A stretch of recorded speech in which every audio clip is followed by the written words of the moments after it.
Thank you for being here for the hearing entitled Ending Illegal DEI Discrimination and Preferences, Enforcing Our Civil Rights Laws. This is the third hearing of this Judiciary Committee's Subcommittee on the Constitution, which I chair alongside Ranking Member Peter Welsh from the great state of Vermont. I want to thank the witnesses who are here today from the Department of Justice for being accommodating. And the first hearing this Congress involving a Senate-confirmed member of the Department of Justice. Ranking Member Welsh requested back in April we hold a hearing with Assistant Attorney General Dillon just a couple weeks before or after she was confirmed. Now that she's passed the 100-day mark, I'm so grateful that she's agreed to come testify about her historic successes so far in the important work she's doing on today's topic. Let me begin with a hard but necessary truth. For at least the last decade, America's civil rights laws have been used not to prohibit discrimination, but to institutionalize it. The modern civil rights regime, both inside and outside of government, has been wielded like a weapon, not to safeguard the equal rights of all citizens, but to engineer a radical new social order built upon the deliberate dispossession of huge swaths of our country. Rather than protecting the constitutional order of the founders, it has become the vanguard of a revolution in the political, legal, social, and even moral underpinnings of American society. The revolution has gone by many names: affirmative action, anti-racism, social justice. Today, it most commonly is referred to as diversity, equity, and inclusion, or DEI. But whatever the name is, in every instance, it amounts to the same thing: a new racial caste system sanctioned and enforced by the administrative state. Americans never voted for any of this. It slunk in through the back door, cloaked in bureaucratic doublespeak and soothing euphemisms. But today, it has wrapped itself around all the great institutions of American life: our schools, our businesses, our government, and even our armed forces. The bureaucracies of this new system are the diversity officers, the human rights commissioners, the HR managers, and select members of the groups at the top of the victim hierarchy. The victims are the rest of America, the smart, working-class kid who can't get a scholarship because of his skin color, the Christian business owner targeted and persecuted for his faith, the patriotic young West Point cadets subjected to mandatory struggle sessions for their toxic masculinity. DEI isn't just illegal, it's a fraudulent and cynical ideology, from top to bottom, built on layers of lies. It's not about diversity, it's about discrimination, a sustained campaign of collective punishment wrapped in the rhetoric of social justice. It's not about equity, it's about retribution. The advocates of DEI don't actually want to level the playing field. They aren't interested in equality under the law. Their entire mission is to elevate members of certain groups over members of other groups and remake America in their own image. And finally, it's not about inclusion. It's about exclusion of the competent, the qualified, the meritorious, when those people are members of the wrong race or sex. Over the course of the past few decades, these poisonous and illegal doctrines have transformed our institutions. In our universities, DEI has meant the abolishment of merit. It has meant the open, proud rejection of excellence and achievement in favor of racial quotas. Even now, after the Supreme Court ruled that race-based admissions are illegal in Students for Fair Admissions versus Harvard, the universities continue to flout the law, rebranding their quotas, cloak them in essay prompts and hiring practices and policies, but keeping the racial spoils system intact. At Harvard, at Princeton, at Stanford, the share of unrepresented minority groups did not meaningfully change after the Supreme Court's ruling, and in some cases increased despite huge disparities in test scores and academic preparation.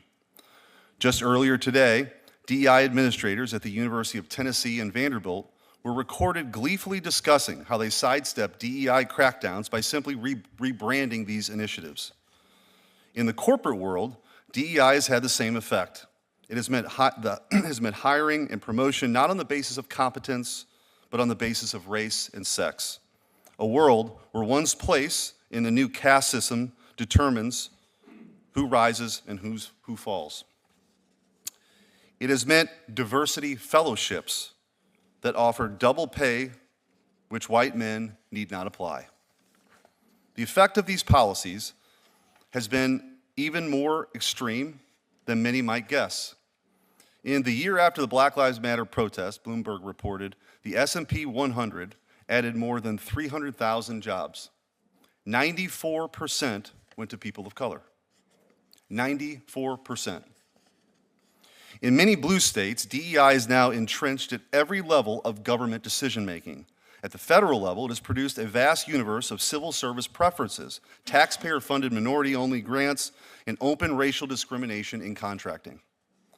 Under the Biden administration, farmers in the Midwest were told they couldn't get debt relief. Restaurants were deemed ineligible for small business grants, and small business owners were barred from lucrative federal contracts, all for the crime of being too male or too white.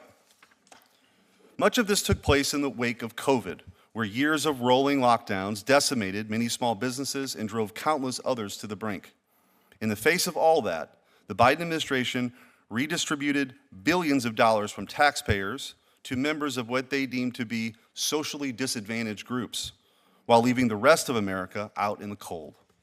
The rest of America, to be clear, refers to the majority of people in this country, our fellow citizens, brothers, sisters, mothers, and fathers, business owners and shift workers, good people who live honestly, work hard, pay their taxes, and expect only a basic standard of fairness from their government in return. Americans didn't vote for this. Instead, they voted for the 14th Amendment and our numerous civil rights laws that mandate equal protection under the law, not remedial power and monetary redistribution. Let me be even more clear. The only just and legitimate interpretation of our civil rights laws is what their text plainly demands: equal treatment under the law. That means an end to racial preferences, an end to double standards, an end to legal fictions like disparate impact, which treats differences in group outcomes as evidence of group discrimination, a totalitarian logic that demands a total leveling of society to achieve its ends. Ensuring perfectly equal outcomes between groups across race, sex, and every other protected characteristic would require a level of Marxist social engineering that would make Stalinist Russia look like a libertarian paradise, and it would still fail.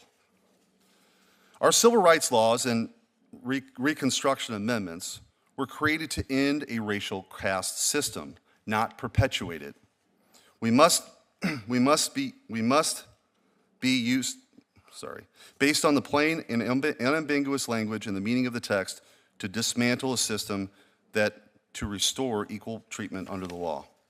That means prosecuting illegal racial preferences and quotas wherever they exist, in colleges, in boardrooms, in state bureaucracies, and in the offices of the federal government itself. It means demanding that every entity receiving federal funds comply to the letter with the mandates of the law. Under President Trump, the Department of Justice is finally doing just that. Under the leadership of people like Harmeet Dillon, who's here today, this Justice Department has moved boldly to reassert the principle that civil rights belong to all American citizens, not just a select and favored few.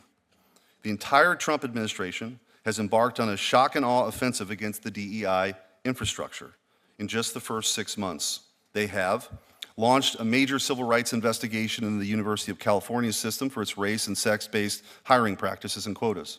They opened active investigations into 45 universities, including Ivy League schools like Harvard and Columbia, for using illegal racial preferences in student fellowships, academic programs, and admission practices. They ended the doctrine of disparate impact in federal enforcement of civil rights law. They revoked decades-old executive orders that had embedded affirmative action into the DNA of the federal government and terminated all DEI positions and offices across the federal bureaucracy.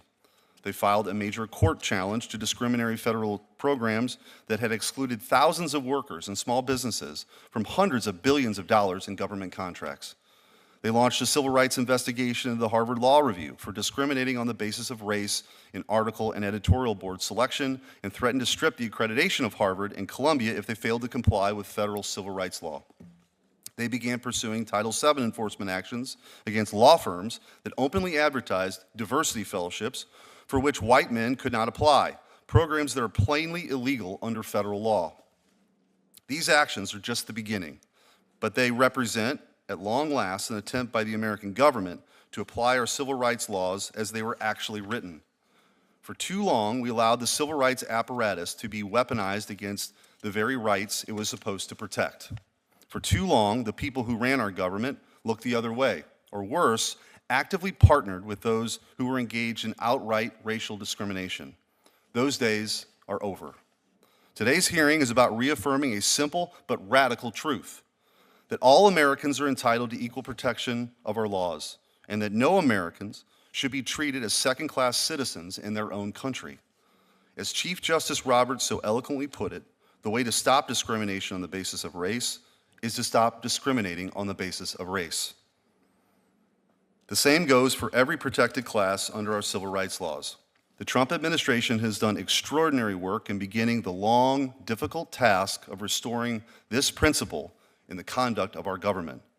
This subcommittee is going to do the necessary work to ensure we do everything in our power to finish that job.